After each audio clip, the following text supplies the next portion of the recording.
Good afternoon. I'm Robert Evans. I'm going to be, the host of this video presentation. We're going to be looking at the sharecropping system and the impact it had on newly freed slaves in the South, and how state legislations were used to keep freed slaves where they were economically before and during the Civil War. As we all know, the end of the Civil War in 1865 pretty much put the nail in the coffin for slavery in the South. But as the old saying goes, old habits die hard, and for the South, it is no different. For, as I mentioned before, slavery seemed to continue in the South under a new name. Sharecropping, tenement farming, pretty much were the main two. In this video, like I said, we will look at how they use sharecropping and state legislation to keep freed slaves working on those same plantations that they had worked on before, working the same fields, picking the same crops.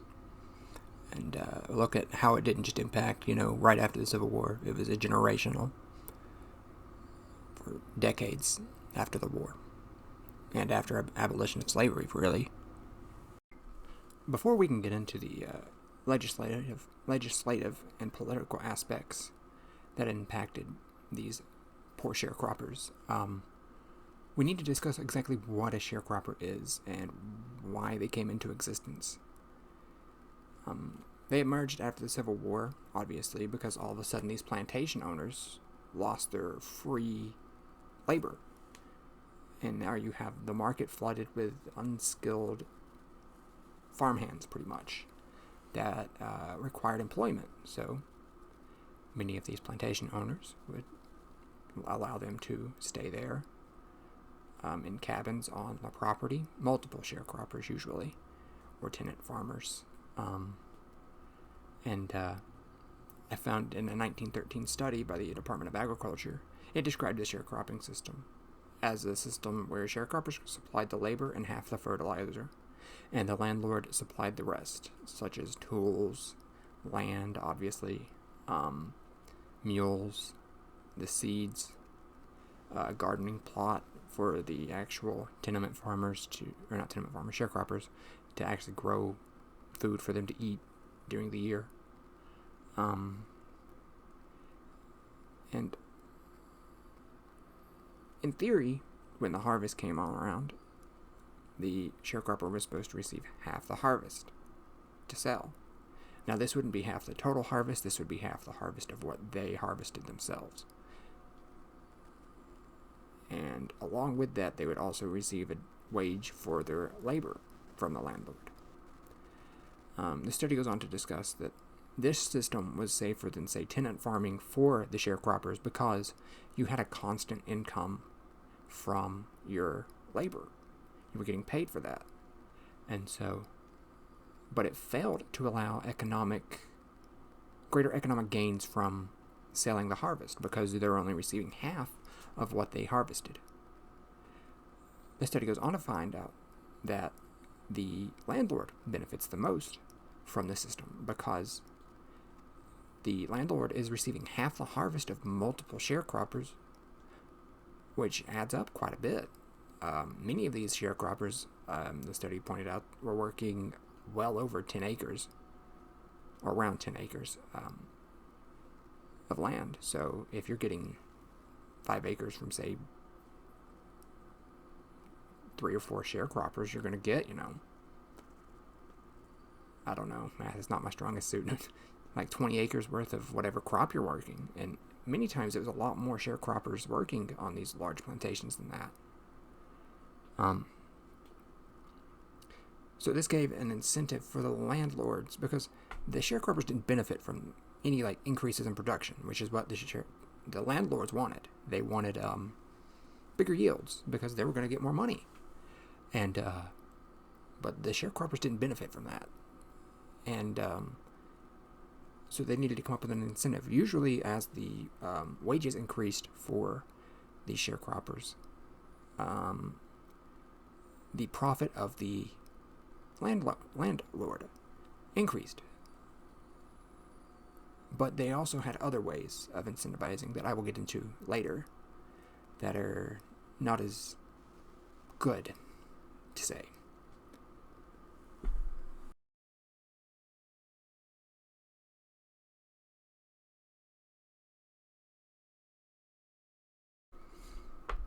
Now that we've looked at what the sharecropping system was, we can go and look at what the life of the sharecropper was like. And thankfully, while I was doing my research, I came across this book by Mays Okola. It's a Native American last name, and I have no idea how to pronounce it. But it's a children's book of all things, but it was chock full of amazing information for this project. It's called The Daughter of a Sharecropper. And it's chock full of information pertaining to how she grew up. She talks about how her father worked in the fields in Texas, picking cotton, planting cotton, ginning cotton, anything pertaining to cotton, he was doing it. And she recounts, just how hard he had to work day in and day out in the Texas heat. Pretty brutal. And she goes on to talk about how when harvest time came, the landlord came by and would keep up to 2/3 of the harvest, which counteracts what I said about them taking half in the previous section, which is why I said in theory, because that was quite common for landlords to take a bit over half and leave the sharecroppers with only a quarter. And she goes on to discuss that even after selling the harvest, her father never had money. The landlord would come back and say that he didn't make enough to make a profit. So the landlord just kept his money. And when he was paid, he was not paid in money. He was paid in what she refers to as brosine, which I interpreted it as more of a fake currency, or like a company currency, because he was only able to use it at the store that the landlord owned. And she goes on to talk about how during the winter months, when it was cold and the plants weren't able to grow, her father would have to take up jobs anywhere he could. He ended up cutting railroad ties for the railroad, or making wood for to make cotton gins out of. But it wasn't just the men. She talks about how her mother ended up working out in the fields as well. And another source that I found from an interview with a man named Odell McNeil, who grew up on a sharecropper's farm in the 40s and 50s. But the interview with him really sheds a lot of light onto just how rough it was still even very late into the sharecropping days. But he recalls how his mother every day would walk 6 miles. I misread the wrong section. 6 miles every day to the plantation house where she worked. That's there. And then 6 miles back. She would try and hitchhike, but still that's a long ways to go. And once there, she would work in the house and pretty much raising the landlord's children, going so far as to nurse them off of her own breasts. Next I want to look at is as I mentioned in the previous section, the landlords benefited greatly from increased yields at harvest time. So they needed an incentive to keep the sharecroppers motivated to produce more crops for the harvest. You could use monetary money, If you get, this much harvested and this much planted, you get a bonus. But no, this is the South we're talking about. And as I stated before, old habits die hard. So one of the plantation owner's favorite tools of the trade was brought out, the whip. And in Odell McNeil's interview, he talks about how his father was never beaten by a whip, but they threatened him. But thankfully he was able to work well enough to keep out of the bad side of the landlord. But he does say that there were others who were not so fortunate. And even in the 40s, they were still getting whipped and beaten. It's terrible. It's very horrifying to think about.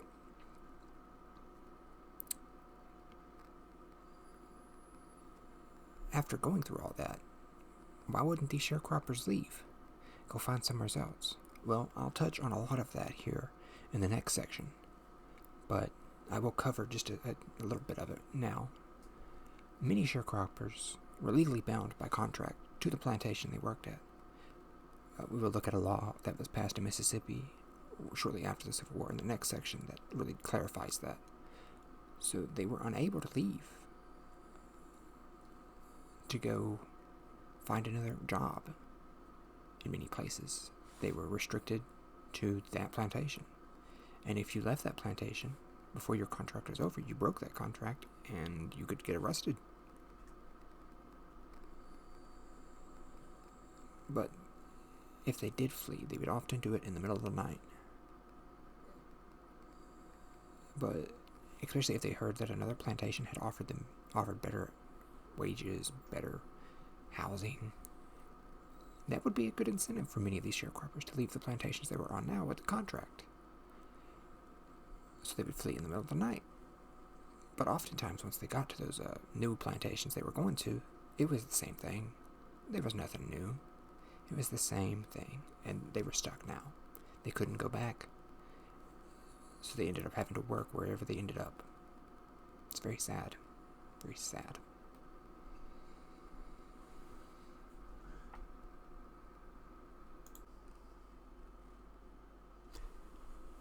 Now we will look at the way that states passed legislation to discriminate against these sharecroppers and how these laws impacted the sharecroppers. So immediately following the Civil War, in 1865 to 1866, many states began to pass legislation. These legislations would become known as the Black Codes. They would blatantly discriminate and exclude the newly freed slaves from pretty much any aspect of life that was useful to them. But there are two main acts that I would like to focus on in this section. The first one we'll look at is Mississippi's Vagrant Act of 1865. This act stated that any unemployed male over the age of 18 after January of 1866 would be, or any group of freedmen who were assembled unlawfully, would all be viewed as vagrants and be arrested, convicted, imprisoned, and fined a sum of $50. This law was very harmful to the sharecroppers because it kept them from being able to quit a job at one plantation and move to another plantation or another state to get a better job. And it also kept them from doing any kind of protest against the foul treatment that they were getting, because they would be arrested for that too. The next act from Mississippi as well, I want to look at is the Conference of the Civil Rights to Freedmen Act. Kind of an ironic name because it doesn't really give the freedmen any civil rights, but in Section 6 of this act, it states that all contracts for labor with freedmen for longer than a month shall be in writing and if the laborer quits before the expiration of his contract, he forfeits all wages for the year up until the time of quitting. This act, much like the one mentioned before, kept them from being able to move to another plantation to find a better job, but it also pretty much eliminated all competition. There was some competition, but we'll get more into that in the next article I want to talk about.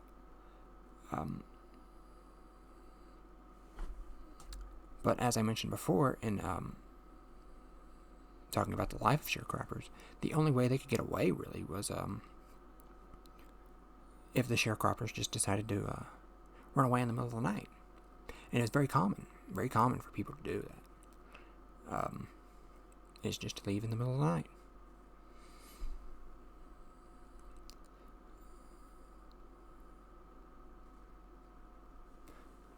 And now we're going to look at some of the one of the big consequences of these laws. Obviously, most of these laws and acts had arrested and sentenced to jail time or paying a fine. Usually, these fines were quite high. But we'll see that here in a minute. But right now we're going to look at the affidavit of a man named Pat Hill. Pat Hill was a sharecropper in Alabama. This is from 1902, and I think it really just speaks to the longevity of just the treatment of African Americans after the Civil War. The affidavit of Mr. Hill talks about how he was going to Holland, Alabama, because he heard they paid $1 a day and he didn't have to rent a room. Once he arrived there, he was hired as a hand and worked for the day. He got paid his $1, and he found out that he did have to pay rent there, which was a whole $2, which was a whole 2 days of work. So he left. Hadn't stayed there all day. He just worked his day and left. He then got arrested, even though he never signed a contract. He was tried by the mayor of the town that they arrested him in and forced to pay $5 to the plantation, even though he didn't stay there overnight. They claimed the $5 was for room and board. He was then loaded onto a train and sent to Dadeville to work for a Mr. Pace.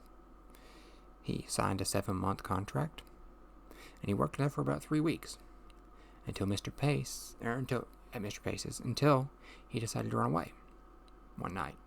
He got about 4 miles away when he was arrested. He was taken to the judge, who sentenced him to have 6 more months added on top of his contract with Mr. Pace. So now he had a total of 10 months.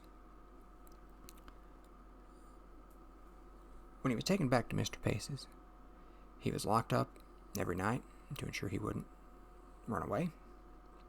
And twice he was taken, and one time he was restrained with his hands behind his knees and whipped.